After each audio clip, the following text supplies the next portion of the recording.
Hey Dave, you in here? Here. One of the pilots out here in the hangar is asking whether service bulletins are mandatory, and we both know they're not regulatory, but what are you wearing? Tell them to get with their mechanic. The mechanic can tell them which ones are mandatory, which ones are not. I'm wearing a Halloween costume. Me and my granddaughter going to a Halloween party.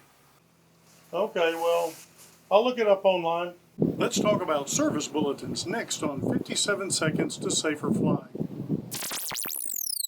The maintenance logs of this Cessna 337 showed no evidence of compliance with a service bulletin regarding the fuel system. The two pilots ran out of gas. This Cessna 206's pilot ditched after losing engine power over Lake Michigan. Only the pilot survived. The accident led to Service Bulletin 20-01 requiring maintainers to check and clean the fuel inlet screen to the fuel metering valve. You, as a pilot or aircraft owner, need to verify all the service bulletins are up to date on your aircraft. Nowadays, they can be found on the manufacturer's website. Can you get in legal trouble for not doing a service bulletin? Probably not until an accident occurs. Courts often favor the manufacturers in cases where the aircraft owner didn't follow the guidance of a service bulletin. Another instance that could spell legal trouble is not complying with a service bulletin that is required by an FAA-mandated airworthiness directive. Complying with service bulletins keeps you and your passengers safe and keeps general aviation strong.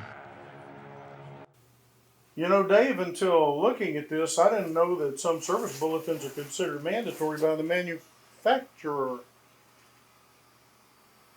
I wouldn't say that on video. You're liable to look ridiculous. Yeah, that from a guy who would know. For the FAA safety team, I'm Phil Dixon. And I'm David Hayes. Join me for my Aviation Maintenance Safety Minutes on YouTube's FAA channel.